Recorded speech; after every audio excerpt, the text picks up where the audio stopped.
Cameraman પહેલા બાકી રહી ગયા હતા. આ બધ ખાવાની નહીં ઠંડી એવી છે ને સિરિયસલી મતલબ આમ મોંમાંથી પણ ધુવાડા બહાર આવી રહ્યા. અહીંયા કેટલું સ્લોલી બતાવી રહ્યું છે. દેખાતું નહીં યાર અલા ડ્રોન ક્યાં ગયું?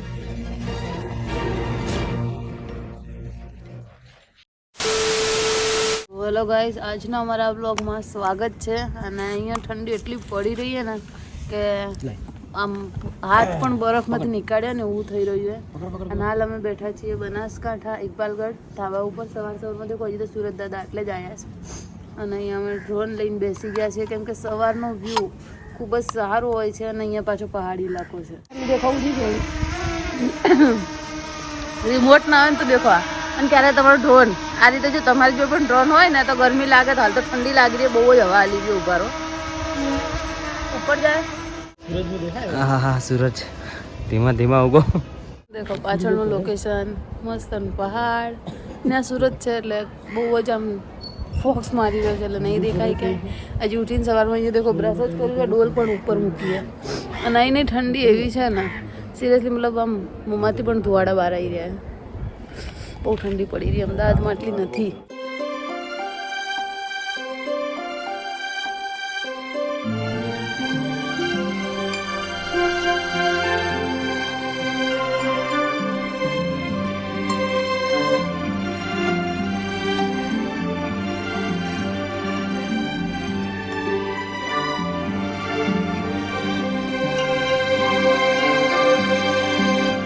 કઈ રીતે મતલબ આ ડ્રોન ઉડી રહ્યું છે અને એની આજુબાજુમાં જ પક્ષી ઉડી રહ્યા છે. જોઈ રહ્યા છે કે આ કયું નવું પક્ષી આવી ગયું છે. ડર લાગે યાર. દેખો આવ્યું પાછું. તો ફાઇનલી એ દેખો ડ્રોન નીચે ઉતારી દીધું. સુરત તો છે બટ એની સાથે સાથે બર્ડ એટલા બધા ઉડી રહ્યા છે અને કે બર્ડને એવું લાગી રહ્યું છે કે અમારા એરિયામાં કોઈ નવું એક એવું બર્ડ આવી ગયું છે. અને આ જો આનો અહીંયા સવારમાં આટલી ઠંડીમાં ઉત્તરાયણ ચાલુ છે. અહીંયા પતંગ ચકાવવા ચડ્યો છે. પતંગ ક્યાં છે? હજી ચા નાસ્તો બધું બાકી છે. હવે જશું નીચે અને થોડી વાર પછી કામ પતે એટલે કેક કટિંગ ને બધું કરીશું. હવે આવ્યું લે બડકું ના ભાઈ વાળજો. જો હમણાં કેક કટિંગ કરવાનું છે, તું આવજે બરોબર. હેપી તું બર્થડે. ઇન્વાઇટેડ. તો ફાઇનલી બધું ઘરનું કામ પતી ગયું છે. નાઈ ધોઈને હવે કેક કટિંગ કરવાનો હતો, સાનો કરવાનો હતો એ તો મેં પહેલાં જ કહી દીધું હતું. છતાંય કહી દઉં છું કે ઇન્સ્ટાગ્રામમાં જે 50K કમ્પ્લીટ થયા એની માટે અહીંયા નાનું એવું સેલિબ્રેશન કરી રહ્યા છે. પણ આને જપ નહીં, આ અહીંયા સેલિબ્રેશન પતાવી દેશે. દેખો હા જુઓ, હા જે તમે જોઈ રહ્યા છો કે આટલું લીલું શું છે. તો જે ગામડાથી હશે તેમને તો ખબર જ હશે કે આ શું છે. આ બટાકાની ખેતી કરવામાં આવેલી. એના બટાકા આટલા દેખો. આ બધા જ બટાકા છે આ ખેતરમાં. જેટલા તમને દેખાઈ રહ્યા છે ને આ બધા જ બટાકા છે. અને અમારા ખેતરમાં પણ બટાકા જ વાવવામાં આવ્યા છે. કેક ઓપન થઈ રહ્યો. પપ્પા કેક ઓપન કરી રહ્યા છે. તો દેખો જે ફાઇનલી 50K થયા છે ઇન્સ્ટામાં તેનું સેલિબ્રેશન ઓલમોસ્ટ કે બધા 10K 20K એમ થાય છે. તો ઓલમોસ્ટ બધા કરે છે પણ 10K ઉપર અમે નહોતું કર્યું. હાલ અમે કરી રહ્યા છે 50K ઉપર. અને એની જ માટે કેક કટિંગ કરી રહ્યા છે. પણ હું નહીં, મમ્મી ને પપ્પા કરશે.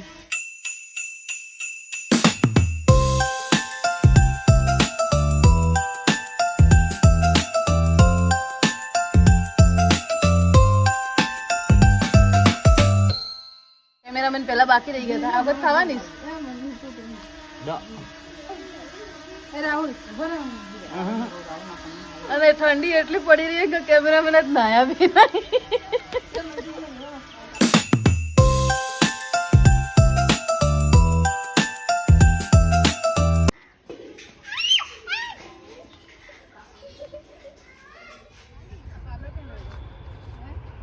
ફાઇનલી કેક કટિંગ થઈ ગયો. અને હાલ આવ્યા છીએ ખેતરમાં જ્યાં પપ્પાએ પાલક, મૂળા, મેથી, પછી બીજું શું વાલોળ એ બધું જ તોડીને એક થેલીમાં ભરીને રાખ્યું છે. હવે એ લઈ અને જશું માસીના ઘરે કેમ કે ત્યાંથી બાજરી લેવાની છે. અને તમે બધાય પણ આમ બી ગામડે આવતા હશો તો સગાવાલા જોડેથી કંઈકનું કંઈક લઈને જતા જશો. તેવી રીતે અમે બી લેવા જ જઈ રહ્યા છીએ. ના દેખો મરચી, વાલોળ અને આ બતાવો આ શું તુવેર? તુવેર. બડકું ના બને. એ તમારી સાથે સાથે આવે છે હવે.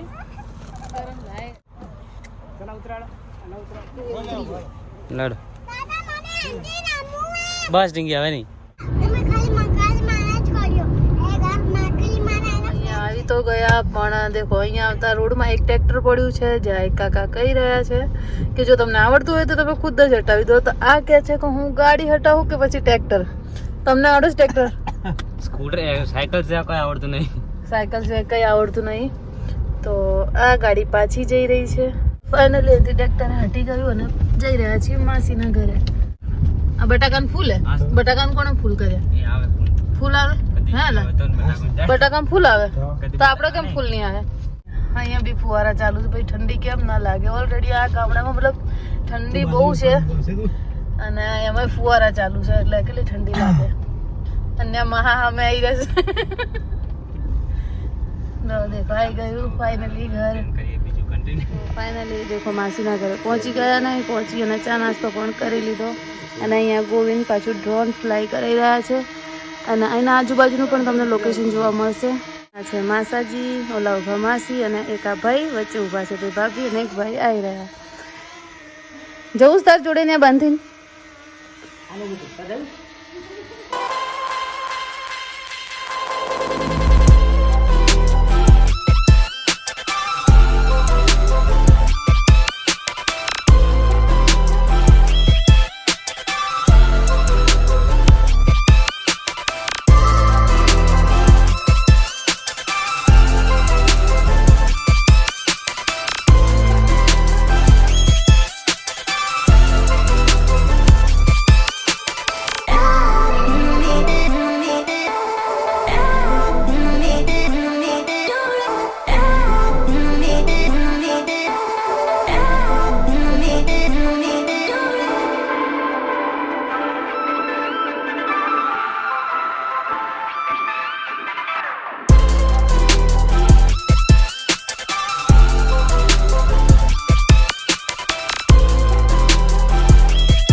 ના હોય